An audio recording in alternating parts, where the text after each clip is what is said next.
So this is the Alumni Career Chat for R&D Engineering, and my name is Reve Hitt.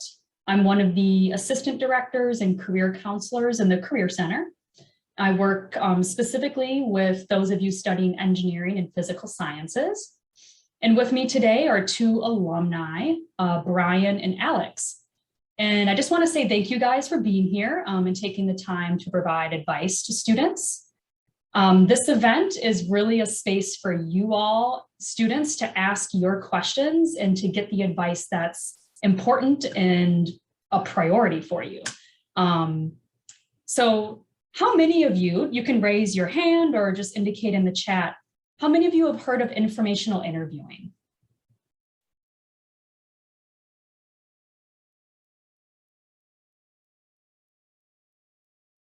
Okay. Looks like no one's really heard of that. So an informational interview is where you ask for like 20 to 30 minutes of someone's time to ask them questions about themselves, about their career, about the company where they work, and gather advice for your own career planning. So it's a way to explore what a good career could be for you and also make a professional connection that could maybe help you secure an internship or job in the future. So this event is essentially that, right? We're creating this space for you guys to learn today from Alex and Bryan to help you with your own careers. So we're going to get started with some intros, and we've got a few questions ready. But after about 20 minutes, we're going to open the floor and you guys can ask your own questions.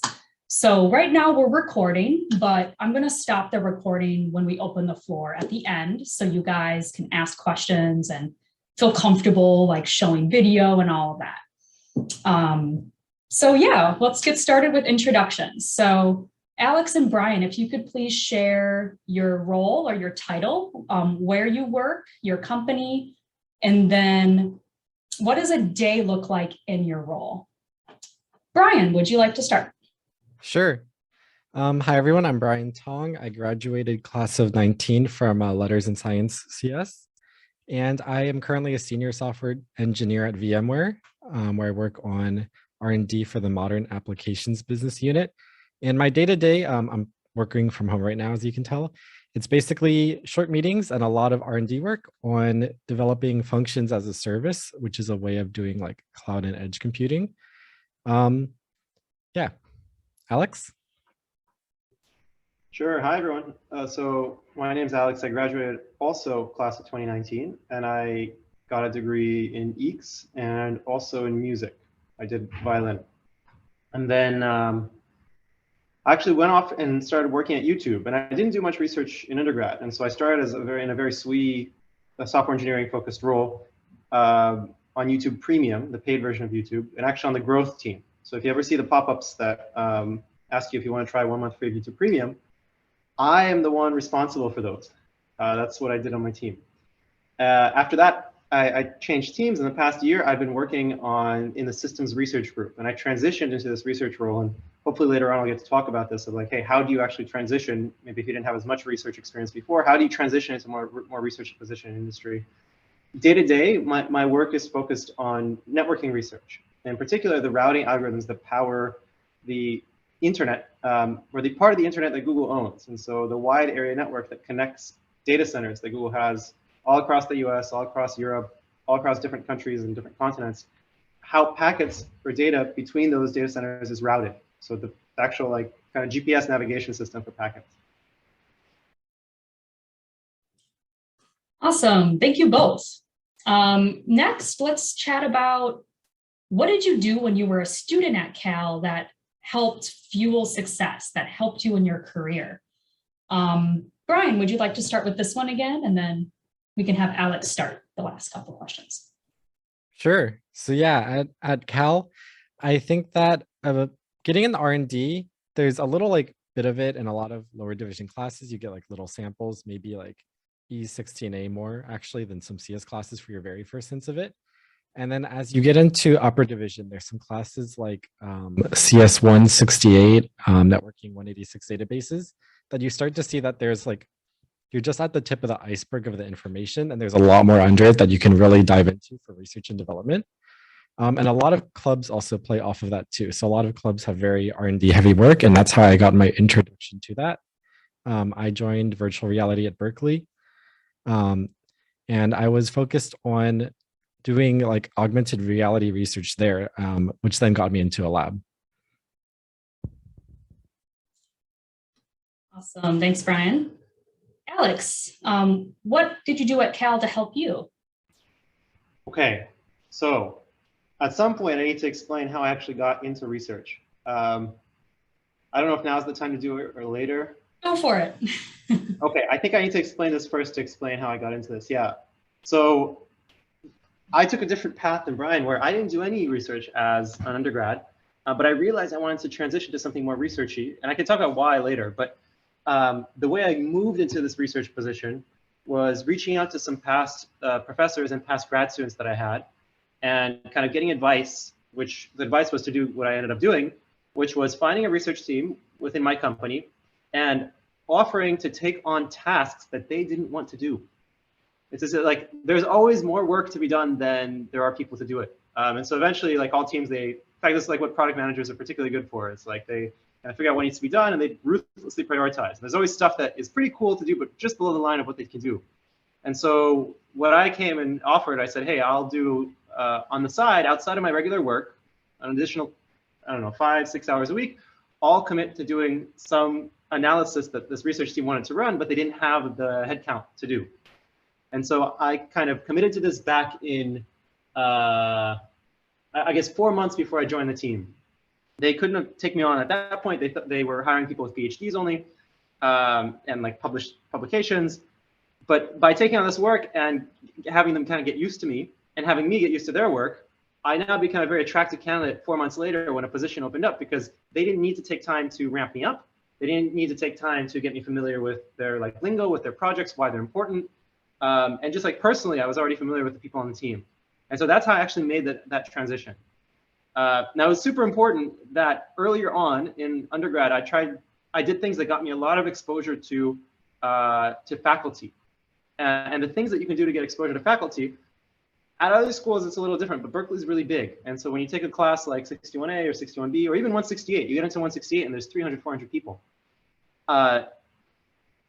People say, go to office hours. Yes, that definitely helps, but still lots of people go to office hours. The best thing I found to do was actually going down a teaching path and TAing. And so as you kind of work your way up, you tutor, you read. Once you become a TA, you not only learn how to explain things and you learn the material better, you also get exposure to professors and generally other TAs who end up being pretty academic. And so those were the circles I leaned on to help me make that transition. I reached out to a past professor that I TA'd for, who got me in touch with someone at this team at Google, who I started working on this project for. And it was just that single like introduction that, Scott Shanker said that, you know, this person should talk to you, that opened the door for me to like do this work for free for this team. And eventually my work then got me onto the team. Okay, so to answer the question, original question, what should you do? Of course, if you know now you want to do research, listen to what Bryan says, you know, get involved in research earlier. You can go through clubs. But if you don't know what you want to do yet, do things that expose you to people that build a broader network for you and build skills that are then applicable later on, which is what I did. And then you can kind of try to use those skills to move into a position that you want to have. Thanks, Alex. That's good to know that that networking piece was so key as well in your career. So this next question is about classes that you took that were particularly helpful in your career. Alex, were there any classes that you would recommend? Absolutely. First, can I get a sense of, are people here in computer science or more broadly EECS? Who here is EECS? Can you like raise your hands? Or maybe put your majors in the chat. Maybe that's easiest guess. Okay, so this one is in physics. EECS, MECI, CS. Okay, a decent number of CS. Yeah, got it. That's generally the ratio just at Cal. Okay, I'll name my CS classes. I don't think they'll apply to the physics person, to Jen, or to Chris. But in the CS world, so CS 70, like having an understanding of how to read math and think about discrete math is important. Even if you end up trying to do research that's not super mathy, that's not necessarily machine learning or just CS theory, you will still have to read, even in like systems, or in networking, there's queuing theory, which talks about how long packets kind of wait to get sent along. And that ends up being kind of mathy. And so you want to be able to read math and understand it and have a sense for it. So of the lower diffs, CS70, and then 16A, gaining the intuition for how linear algebra works ends up being very applicable. In the upper division classes, 168 was really big. And in fact, the systems classes. Maybe that's just because I went into systems, but taking 168, which is networking, 162, which is operating systems, and 161 especially, which is security, there's a lot of very fundamental ideas there on that, like, I guess, yeah, maybe it's particularly applicable to systems, but I found those classes most useful in different areas of research that I now think about at Google in my job. Thank you. Yeah, it's good to know that they were particularly useful for systems engineering. And it's, yeah, just great to be able to know for myself too when I'm helping students. So thank you. Bryan, you mentioned a couple classes already, but did you want to speak to any others that could be helpful? Yeah, first, hopefully microphone's better. Let me know if it's not. So like Alex said, the 186, 161, 168 classes for CS specifically all just really open up, I think, a lot, and a lot of things start to click coming out of those classes for what research may be at labs at Berkeley, in graduate programs, and at companies with R&D departments. And a lot of those professors and course staff also have had exposure to that, so they are willing to talk about that more so than the lower divisions. One class that actually was pretty fun and inspiring was, I think it was IB 32, but Bio-Inspired Design is the course title. Actually has nothing to do with CS or anything. It's just like a general engineering thing. But the experience that you got working like more in a lab setting and with peers and hands-on building things that most people don't have any exposure to is actually a really good way to also see if you like R&D or not at just the course level at Cal. And it's not major locked or anything. Awesome. Thank you, Bryan. And then this next question is around challenges that you've experienced in this industry. And that could be anything like career mobility, inclusion in the workplace, life-work balance. Alex, would you like to start with that question? Challenges. I'm trying to think of challenges that are unique to this role. And one that comes to mind, in general, something you should be aware of when you're doing research and development is, why does research and development even exist? Here's a problem. Companies exist. At the end of the day, they have to provide value to their shareholders. They have to provide value to their shareholders. So they have to make money. They have to print money. Google prints money by running ads. So what in the world does like my research do to like make money? That ends up being a problem. Like trying to research is kind of the furthest part away from money, at least I feel kind of in the software companies. And so what makes a company kind of a company is the systems and the kind of structures, the incentives that it sets up. And so all the incentives at Google are kind of around how do you tie this back to metrics to our users? How do you tie this back to money made for the company or money saved? And sometimes working in a research role as opposed to product, it's harder to get recognition or to get career kind of promotion, or sometimes to get resources. When it comes down to it, if a company needs to cut something, it's going to keep the staffing fully on ads, but maybe research gets cut down. To be clear, that hasn't been my experience, especially resource-wise at Google so far. Everything's been great. But I do get the sense of like, all the processes are built around effects on our users and on income, and research is kind of looking at how do we set up the company up for success 5-10 years down the line with kind of cutting edge technology in our data centers. It can be a little bit far. You have to tie things to impact, kind of monetary impact. That can end up being a little bit tricky. I'm very happy with the work I'm doing, but you do have to be aware that like the research you do in industry will have to at least plausibly tie to the impact that the company wants to have, which is money, as opposed to in academia where you can explore further out ideas that aren't directly tied to money. That's just one small challenge I see. Thanks for sharing. Yeah, that definitely makes sense that you would need to make that connection to the profit of the company with the work you're doing. How about you, Bryan? Any challenges you'd like to share? Yeah, I'm thinking about first challenge goes to people that are really passionate about R&D. I've noticed have a harder time blurring the lines between like when work ends and like, you know, research at home and passion for it. So it's something that like through internships and I think first job you start to get a sense of that's pretty common is like, at what point is work and I leave it there versus I do want to pursue it more at home versus I could launch a company with this or start a PhD or there's so many different things to consider there. I think everyone just kind of goes through their own personal challenge with it. I'm thinking of some sample prompts. R&D thankfully pays pretty well, so you don't have to worry about that though. It's more of setting your own limits there. I think one point lending itself to like, if R&D work results in something useful and something that makes money, it can also sometimes get political and the company chooses who to sell it to, et cetera.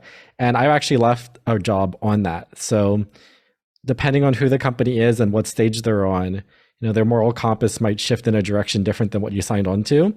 And I've seen this more at R&D orgs where sometimes you have to determine if you're going to jump ship at your job sooner than you really feel comfortable.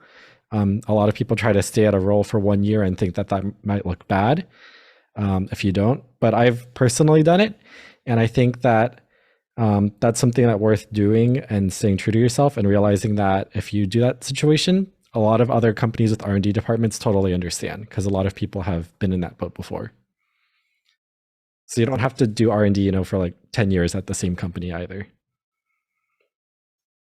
That's good to know, Bryan. Do you know why that might be, where maybe it's more common in an R&D unit for like maybe like the vision to shift?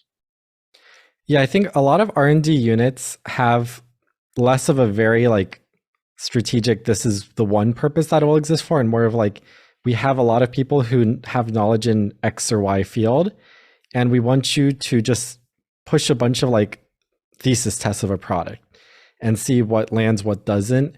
And then they'll reach out to customers or to governments or to whoever and see, is there any interest in this or not? So you just kind of have so many little experiments going in so many directions versus say, if you are, you know, Yelp, you're just building one core product forward in a certain direction. Gotcha. Yeah, that makes a lot of sense. Awesome. So the last question that I've got for you two is, how important is a graduate degree in your field? Bryan, would you like to tackle that one first? Sure. We're probably actually going to have decently different answers to this. I chose not to do a graduate degree, and that stems from back actually at my first internship was at Nokia Bell Labs, working on R&D there in networking and AR. And they actually talked me out of it for my initial, you know, career. There were some people, like one of the people I talked to was a co-inventor of Bluetooth. And he basically told me that if you don't have a like very clear goal for your PhD, that you can, you know, go in and solve it within 3 to 5 years, then don't go at all and just get more time in industry. So I basically went in with the view of, I'm going to try my best to learn and then revisit graduate school later. And I think a lot of people in R&D at Berkeley, like peers, it did feel like that they immediately knew that they wanted to go and get a master's, get a PhD, and had that path planned.